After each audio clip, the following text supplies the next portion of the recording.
السلام علیکم میرے پیارے دوستو، تو کیسے ہو آپ سب لوگ؟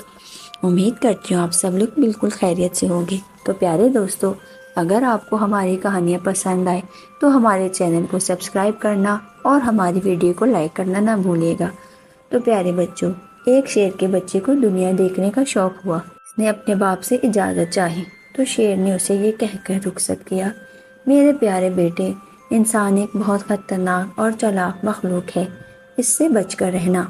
شیر کے بچے نے سوچا، ابا کے خیالات بہت پرانے ہیں، خیر میں دیکھ لوں گا کہ انسان کیا چیز ہے اور کتنا خطرناک ہے۔ یہ سوچ کر وہ اپنے سفر پر نکل پڑا۔ وہ کچھ ہی دور گیا تھا کہ اسے ایک لہیم شہیم ہاتھی ملا۔ کہیں یہ انسان تو نہیں؟ شیر کے بچے نے سوچا۔ اس نے ہاتھی سے سوال کیا: جناب، کیا آپ انسان ہیں؟ ہاتھی نے جواب دیا: نہیں، انسان تو بہت خطرناک ہوتے ہیں۔ ہم ہاتھی اتنے طاقتور جانور ہیں، مگر وہ ہم کو اپنا غلام بنا لیتے ہیں اور ہم پر سواری کرتے ہیں۔ شیر کا بچہ آگے بڑھ گیا۔ چلتے چلتے اسے ایک اونٹ نظر آیا۔ کیسا لمبا، تگڑا اور عجیب و غریب جانور ہے، شیر کے بچے نے سوچا۔ اس نے اونٹ سے پوچھا: کیا آپ انسان ہیں؟ ارے بھائی، یہ انسان کا نام کیوں لے رہے ہو؟ اونٹ نے گھبرا کر کہا۔ اگر کسی انسان نے مجھے دیکھ لیا تو میری ناک میں نکیل ڈال کر مجھے پر بھاری سامان لاد دے گا۔ او یہ ڈرپوک جانور، شیر کے بچے نے سوچا اور ناک چڑھاتے ہوئے آگے بڑھ گیا۔ کچھ دور اسے ایک بیل ملا جو اطمینان سے گھاس چر رہا تھا۔ اس نے بیل سے اپنا سوال دہرایا: جناب، کیا آپ انسان ہیں؟ انسان کا نام سنتے ہی بیل کی پھرکی کی طرح گھوم گیا۔ کہاں ہے انسان؟ کہاں کہاں؟ اس نے گھبراہٹ سے پوچھا۔ وہ تو مجھے نہیں معلوم، شیر کے بچے نے جواب دیا۔ تو پھر تم نے انسان کا نام کیوں لیا؟ بیل نے غصے سے بولا۔ تمہیں معلوم کہ اگر انسان میں ہاتھ لگ گیا تو میرا کیا حشر ہوگا؟ وہ مجھ سے سارا دن دھوپ میں ہل چلوائے گا اور جب میں مر جاؤں گا تو میری کھال سے اپنی جوتیاں بنوائے گا۔ غصے اور پریشانی سے بیل کا سانس پھول رہا تھا۔ بے وقوف جانور معلوم ہوتا ہے، شیر کے بچے نے سوچا اور آگے بڑھ گیا۔ شیر کا بچہ تھوڑی ہی دور گیا ہوگا کہ اسے ایک بوڑھئی نظر آیا۔ کیسا عجیب جانور ہے، شیر کے بچے نے سوچا۔ اتنا دبلا پتلا اور کمزور، اور یہ ڈھنگ سے چاروں پیروں پر کیوں نہیں چلتا؟ ارے اس کی دم بھی نہیں ہے۔ شیر کو بچے کو بڑھئی پر ترس آ رہا تھا۔ آپ کون سے جانور ہیں؟ اس نے تمیز سے پوچھا۔ میں انسان ہوں، بڑھئی بولا۔ یہ سن کر شیر کا بچہ بھونچا رہ گیا۔ مگر میں نے تو سنا تھا کہ انسان بہت خطرناک ہوتے ہیں، وہ بولا۔ بڑھئی مسکرایا۔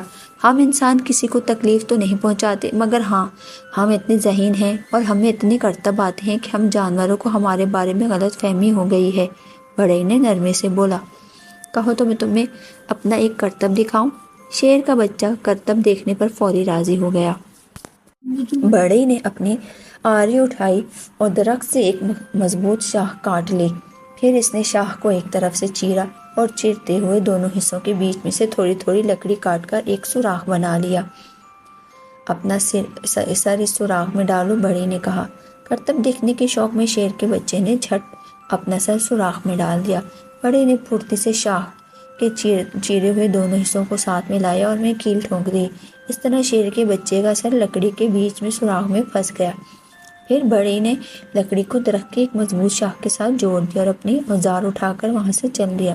اب شیر کے بچے کے سمجھ میں آیا کہ بڑھئی نے کرتب دکھا کر اسے قید کر دیا ہے۔ اس نے خوب سر پٹکا، شور مچایا، مگر بے سود۔ جب شام ہوئی تو شیر کا بچہ دہاڑ دہاڑ کر تھک چکا تھا اور سہما ہوا بیٹھا تھا۔ اچانک سے ایک چڑیا جیسی آواز سنائی دی: کوئی نئی چڑیا یہاں آ نکلی ہے، بہت خوش معلوم ہوتی ہے۔ اس نے اداسی سے سوچا، لیکن بجائے چڑیا کہ اسے ایک اور انسان نظر آیا جو چڑیا جیسی آوازیں نکالتا ہوا چلا آ رہا تھا۔ شیر کا بچہ بیچارہ ڈر کے مارے ایک طرف دبک گیا، مگر سیٹی بجاتے ہوئے لکڑہارے نے اسے دیکھ لیا۔ لکڑہارے نے بندھے ہوئے شیر کے بچے پر رحم آیا اور اس نے اپنی کلہاڑی اٹھا کر ایک ہی وار میں اسے آزاد کر دیا۔ شیر کا بچہ قید سے چھوٹ کر بہت خوش ہوا، مگر حیران بھی ہوا۔ اس نے لکڑہارے سے پوچھا: جناب، آپ تو انسان ہیں اور آپ کو خطرناک بھی ہونا چاہیے، پھر آپ نے مجھے آزاد کیوں کر دیا؟ آدمی ہنسا۔ اس نے شیر کے بچے کا سر پیار سے تھپ تھپایا اور بولا: بات یہ ہے کہ ہم انسان جب ڈر سے رہتے ہیں تو خطرناک اور ظالم ہو جاتے ہیں، مگر جب ہم خوش رہتے ہیں تو رحم دل اور مہربان ہو جاتے ہیں۔ میں تو اس جنگل میں بہت خوش ہوں، پھر مجھے کسی پر ظلم کرنے کی کیا ضرورت ہے۔ تو پیارے دوستو، آپ کو ہماری کہانی سے کیا سبق ملتا ہے؟ کمنٹ کر کے ضرور بتائیے گا۔ اللہ حافظ۔